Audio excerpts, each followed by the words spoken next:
Hello नमस्कार दोस्तों आप सभी लोगों का स्वागत है आपके अपने यूट्यूब चैनल में।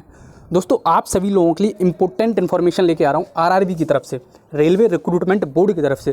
देखो आप सभी लोगों को मैं पहले बहुत इन्फॉर्मेशन दे चुका हूँ आरआरबी से रिलेटेड। मैंने आपको ये भी बताया था कि एक आरआरबी की मीटिंग होने वाली है, जॉइंट मीटिंग, जिसमें विपक्ष और पक्ष दोनों पार्टियों के लोग होंगे और एक जॉइंट कमेटी होगी जिसमें डिस्कशन होगा आरआरबी की जो अपकमिंग वैकेंसीज़ के बारे में, रिक्रूटमेंट के बारे में, टेक्नीशियंस के बारे में, जो कि 28 जून को होने वाली थी। ये सब कुछ मैं पहले ही बता चुका हूँ आप सभी लोगों को।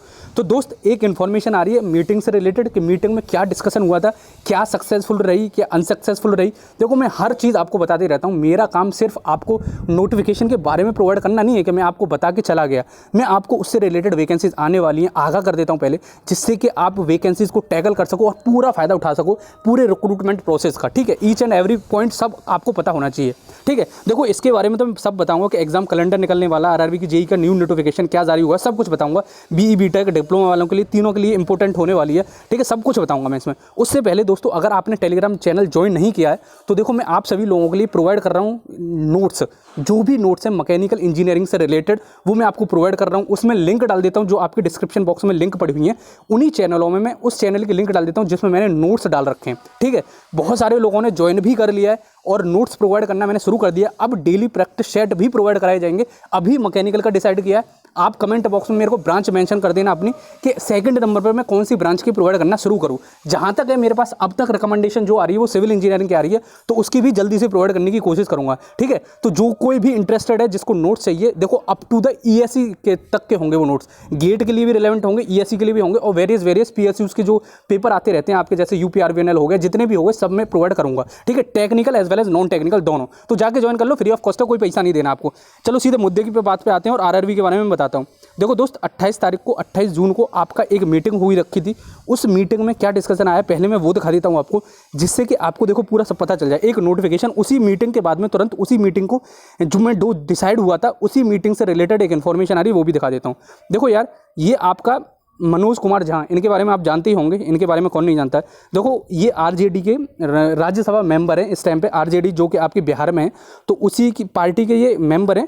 तो इनकी भी मीटिंग हुई थी, क्योंकि देखो मैंने बताया पक्ष एज वेल एज विपक्ष दोनों पार्टीज़ के मेंबर थे। मीटिंग जब हुई थी आरआरबी की तो उसमें बोला था आज रेलवे की स्टैंडिंग कमेटी की मीटिंग हुई, जिसमें जेई टेक्नीशियन को स्टैंड बाई में रखे हुए 100% वेटिंग क्लियर करने की मांग का सुखद था ये दलील दायरे में। और देखो एक चीज़ और इंपॉर्टेंट लिख रखी है इन्होंने, रेलवे एक रिक्रूटमेंट कैलेंडर प्रसारित करे जिससे युवाओं के मन में शक ना रहे। अब इसका मतलब क्या है, देखो इन्होंने अपने ट्विटर हैंडल से ये ट्वीट किया है जिसमें इन्होंने बताया है कि जो पहली जो 2018-19 की जो वैकेंसीज आउट हुई थी आरआरबी जेई की और टेक्नीशियंस की, उन पोस्ट की वेटिंग लिस्ट लगा दी गई थी। तो उस वेटिंग लिस्ट को पहले क्लियर करो। उस वेटिंग लिस्ट को क्लियर करने के बाद में एक आरआरबी अपना एग्जाम का कैलेंडर जारी करे, जिसमें जो भी अपकमिंग एग्जाम्स हैं, अपकमिंग जो भी प्रोसीडिंग्स होंगी रेलवे की, वो उसमें क्लियरली बता दें, जिससे कि जो भी तैयारी कर रहे हैं उनको कोई भी डाउट ना रहे, कोई भी शंका ना रहे। अब ये देखो इन्होंने एक ट्वीट कर दिया। आप कहोगे ये तो राजनेता करेंगे ही, लेकिन इसी से रिगार्डिंग कल की तारीख को यानी कि 30 जून को आपका एक नोटिफिकेशन जारी कर दिया गया है उसी के रिगार्डिंग। किसके रिगार्डिंग? स्टैंडिंग कमेटी में जो डिसीजन लिया गया था कि 100% वेटिंग को क्लियर करेंगे, तो वो एक नोटिस जारी कर दिया गया वेटिंग को क्लियर करने का। उस टाइम पे देखो डॉक्यूमेंट वेरिफिकेशन के बाद में बहुत सारे लोगों को वेटिंग लिस्ट में डाल दिया था और देखो उस टाइम पे पूरी वैकेंसीज को कैप्चर नहीं किया गया था। जैसे 13,000 के आसपास आपकी टोटल वैकेंसीज निकली थी, मैं दिखा देता हूँ। 13,000 टोटल वैकेंसीज थी आपकी, ये रही अकेली अलग अलग। देखो मैकेनिकल में 3900 थी आपकी और आपकी इलेक्ट्रिकल में निकली थी 2334 यानी कि 2300 वैकेंसीज। ये टोटल वैकेंसीज का है अकॉर्डिंग टू आरआरबी जोन के हिसाब से। ठीक है, ये मैंने स्क्रीनशॉट ले रखा है, देखो एक बार देख लो, आप खुद ले लेना इसको स्क्रीनशॉट। ठीक है, जोन वाइज वैकेंसीज निकली हुई थी, टोटल ये थी। तो इसमें उनकी अलग अलग वैकेंसीज के हिसाब से वेटिंग लिस्ट जारी कर दी गई थी। कुछ 90% वैकेंसीज को उसी टाइम पे भर लिया गया था, लेकिन जो 10% वैकेंसीज थी और डॉक्यूमेंट वेरिफिकेशन के बाद में बच्चों को होल्ड पर डाल दिया था वैकेंसीज का। कुछ जोन में पूरी वैकेंसीज फुल कर दी थी, लेकिन किसी जोन में वेटिंग लिस्ट के लिए अलग से बना रखी थी। वैसे वेटिंग लिस्ट सारी जोन्स में थी, लेकिन ये ऐसा था टोटल। ठीक है, अब आपको समझ में आ गया होगा वेटिंग लिस्ट क्या है। तो पहले उनको क्लियर किया जाएगा, और सारी तो नहीं होगी क्लियर, मेरे को नहीं लगता कि सारी वेटिंग 100% क्लियर होगी, लेकिन जितनी भी क्लियर होगी उसका एक मैसेज जारी कर दिया। पहले मैं उस नोटिफिकेशन को आपको दिखा देता हूँ। ठीक है, जो जारी किया है कल की तारीख में। अब आगे अपकमिंग वैकेंसीज कब आ सकती हैं और कब एग्जाम कैलेंडर जारी हो सकता है वो भी मैं आपको बताऊँगा। ठीक है, ध्यान से सुनना आप। तो देखो ये है आपका मिनिस्ट्री ऑफ रेलवेज की तरफ से कल आपका एक नोटिफिकेशन जारी किया गया है। इसमें लिखा हुआ है requirement for filling up of additional replacement vacancy by zonal railway and PUs from stand by waiting list candidate and extension of currency of panel beyond 2 year under ये टेक्नीशियन और जेई जो 2 वैकेंसी निकली थी ITI diploma BTech वालों की, उनके बारे में लिखा हुआ है। और इसमें लिखा हुआ है उनकी वैकेंसीज को जल्दी से जल्दी क्लियर किया जाएगा, जो भी हमारी वो होगी। देखो 4th पॉइंट पे, देखो आपको यहाँ पे इन्होंने 4th पॉइंट पे लिख रखा है, मेंशन कर रखा है, board had decided that before the proposal in respect of waiting list stand by candidate technician JEN are considered an exercise undertaken by zonal railway and PUs to review their requirement for replacement additional vacancies, total vacancies position for each category of technician JEE up to 21/12/2022। इतनी तारीख तक आपकी ये पूरी waiting list को clear कर दिया जाएगा, इसमें ये मेंशन कर रखा है। ठीक है, आई थिंक आपको समझ में आ रहा है। मैं ये बताना चाह रहा हूँ कि आपकी वेटिंग लिस्ट वाला जो क्राइटेरिया था, जो पहले वाले बच्चे रोके पड़े थे जिनकी डॉक्यूमेंट वेरिफिकेशन के बाद में उनको वहीं पे जैम कर दिया था, तो वो वेटिंग लिस्ट आपकी क्लियर होगी। ठीक है, उस क्लियर होने के बाद में 100% नहीं क्लियर होगी, जितनी भी क्लियर होगी उसके बाद में नया रिक्रूटमेंट प्रोसेस आपका जारी कर दिया जाएगा। और जैसा कि उन्होंने ट्वीट किया, उस ट्वीट के बाद में ये आपका 2 से 3 दिन में ये दिखने को लग गया। तो मेरे को लगता है शायद एग्जाम कैलेंडर भी जल्दी से जारी किया जाए, जिसमें फायर सेफ्टी की आपकी वैकेंसीज अलग से दे रखी हो, जो कि फायर सेफ्टी में आपको पता ही है अलग अलग वेरियस ब्रांच के स्टूडेंट होते हैं। और जेई की, अब एसएससी का देखो कुछ नहीं बता सकता, लेकिन जेई का मैं बता सकता हूं, क्योंकि आरआरबी जेई कंडक्ट कराने वाला है।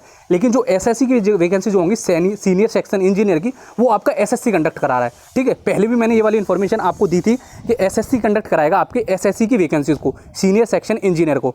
ठीक है, तो उनका अलग से सेपरेट नोटिफिकेशन आएगा, लेकिन जेई से as far as JE vacancies are concern, तो वो आरआरबी ही कराने वाला है। तो उसका आपको देखो जल्दी से जल्दी नोटिफिकेशन मिल जाएगा। इसलिए दोस्त मैंने देखो आपको पहले प्रोसीजर भी बता रखा है कि पेपर का पैटर्न कैसा रहेगा।